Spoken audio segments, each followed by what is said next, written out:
एक मोड़ पर सुख और दुख की मुलाकात हो गई। दुख ने सुख से कहा, तुम कितने भाग्यशाली हो जो लोग तुम्हें पाने की कोशिश में लगे हैं रहते हैं।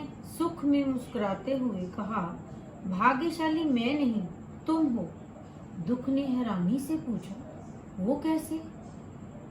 सुख ने बड़ी ईमानदारी से जवाब दिया, वो ऐसे कि तुम्हें पाकर लोग अपनों को याद करते हैं, लेकिन मुझे पाकर सब अपनों को भूल जाते हैं। सुप्रभात विद्यार्थियों, हिंदी की कक्षा में आपका स्वागत है।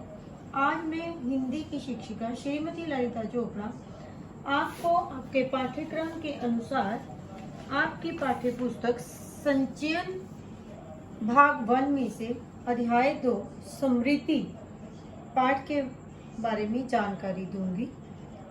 स्मृति पाठ के बारे में जानने से पहले इस पाठ के लेखक श्री राम शर्मा के बारे में हम थोड़ी सी जानकारी प्राप्त करते हैं।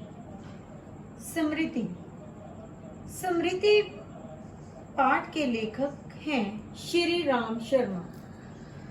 इस कहानी में उन्होंने अपनी बाल्यावस्था की एक घटना का सजीव चित्र खींचा है।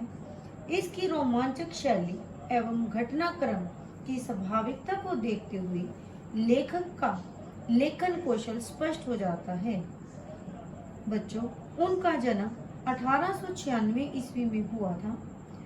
अपने जीवन के कार्यकाल के आरंभिक दिनों में ही अध्यापन कार्य में वे संलग्न रहे तथा स्वतंत्र रूप से राष्ट्रीय और साहित्य की सेवा करते रहे। विशाल भारत पत्रिका के संपादक के रूप में उन्हें विशेष प्रसिद्धि प्राप्त हुई। वे हिंदी में रोमांचकारी शिकार साहित्य के अग्रणी लेखकों में माने जाते हैं। उनका देहांतवास सन 1987 ईस्वी में हुआ।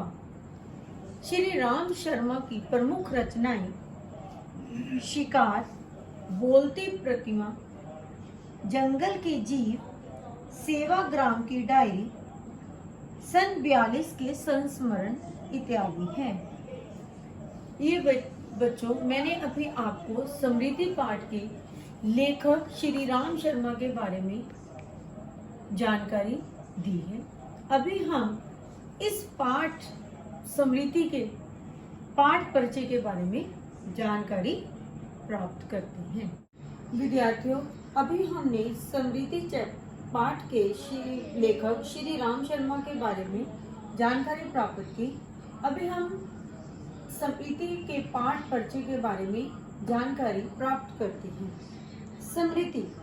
स्मृति कहानी के नाम से ही हमें जानकारी हो जाती है। स्मृति का अर्थ है यादें। स्मृति कहानी लेखक के बचपन की यादों का एक ऐसा रोमांचकारी विवरण है जिसे पढ़कर पल भर के लिए बच्चों की शरारतों और उनसे उत्पन्न गंभीर परिस्थितियों को देखकर हृदय यानी मन कांप उठता है तथा मन अज्ञात आशंका से सिहर उठता है। इस कहानी का घटनाक्रम स्वाभाविक और लेखन शैली अत्यंत रोमांचक है। प्रत्येक पंक्ति के साथ परिस्थिति की गंभीरता, बालपन की विवशता और प्रतिपल सामने आए खतरे का वर्णन पाठक के कौतूहल को आदि से अंत तक बनाए रखता है।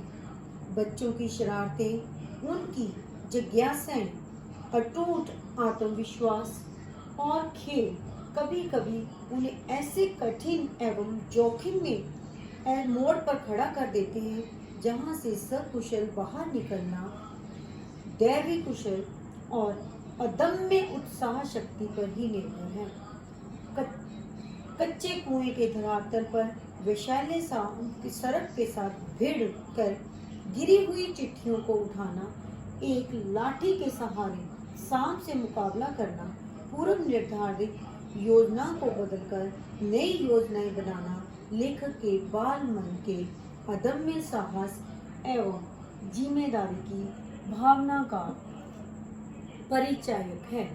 यानी कि इस पाठ में लेखक के बचपन की याद का बहुत ही रोमांचकारी वर्णन किया गया है। आज मैंने आपको इस पाठ के लेखक श्री राम शर्मा के बारे में बताया और इसी पाठ का थोड़ा सा परिचय बताया ताकि आपको इस पाठ के बारे में थोड़ी जानकारी मिल जाए। और कल के वीडियो में मैं आपको इस पाठ से संबंधित पात्र परिचय और इस पाठ के सार के बारे में विस्तृत जानकारी दूंगी। आज के लिए इतना ही। घर रहें, सुरक्षित रहें। धन्यवाद।